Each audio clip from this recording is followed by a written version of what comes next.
The tractor cannon fires an AoE cone that can overpenetrate, debuff, knockback, and suppress enemies. And then when you deal damage with it, you get a speed and handling buff. Do I need to say anything else? First, let's talk about how to acquire it. This beauty comes from exotic engrams, world drops, and can be sold by Xur, so it does require a little bit of luck to find, but I believe in you. The tractor cannon is an 80 round per minute shotgun power weapon that has a magazine size of 4, but after getting the catalyst, will get bumped up to 7.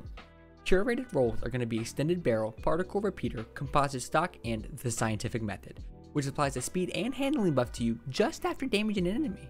The exotic perk is repulsor force, which makes this weapon emit a powerful impulse that pushes enemies away, suppresses their abilities, and makes them more vulnerable to all incoming damage, which means this shotgun will apply a total of 5 buffs and debuff that'll make the enemy apologize to you for being in your way and even being born. The catalyst is called Deeper Pockets. Extremely simple catalyst, just increases your ammo reserves from 4 to 7, which is massive for something that can constantly debuff multiple enemies at once.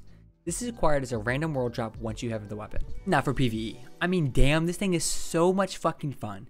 Due to ammo scarcity, you're going to want to preserve your ammo as much as possible, but when you can fucking launch a horde of thralls back to the depths of hell they came from, and then get a speed buff that makes you feel like the guy from Doom running and gunning, yeah, good luck preserving ammo. But if you have enough discipline and an IQ above 11, you can make this thing do insane work. It's just hard to complain about a weapon like this. Even if it did no damage at all, I have a small feeling it would still be in my loadout more than not. A 30% damage debuff on any enemy, like damage tax evasion. You just get more free damage for no extra cost and no penalty at all. Then having the enemy sit there and think about what they did with the suppress on them, it truly is great. In this gameplay, I was using the Sunbreaker Titan for the hammer because I just wanted to keep bonking and running. But if you pair it with a good void build like Echoes of Domineering, have some volatile rounds, can you fucking imagine? Put all other weapons away, this bad boy will wipe the floor with anything.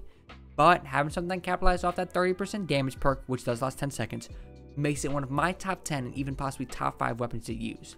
Not to forget, there's a Shotgun Unstoppable Champion mod this season, which gives you another reason to use this menace. I would consider this punchy one-chi machine a meme tier PvP weapon. Power ammo is very hard to get in PvP, and when you do get it, you'll only get a total of 2 shots. But don't discount those 2 shots. They can fire very rapidly and will do a cone of debuff and high damage. You won't have any trouble getting kills with it, but close range is already very competitive as it is, and bringing a power weapon that has the same range as any other shotgun, but obliterates the enemy to see the magical Star Horse, will leave you wanting more and more after launching some poor little warlock into some Vex milk. I would personally leave this bad boy in your PvE loadout and bust out a Galley or Xeno if you're in the hunt for an exotic power weapon. So my be-all end-all perfectly flawless Destiny Pro Gamer review that is not only flawless but is also perfect is that the tractor cannon fucking slaps. There's no way to put it nicely. I'm having wet dreams thinking about it as we speak, while the Fallen are having some Freddy Krueger terrifying nightmares about it, asking their little mommy for a soak over teat to get the thought of the mean man who punches everyone while moonblasting any poor fuck with the cone of destruction and death that not even the Vex can comprehend. Okay, so to put it simply, it's going to get a 4.5 IRS tax audit report out of 5. Wait, tax evasion isn't free money? Are you sure? I have to go.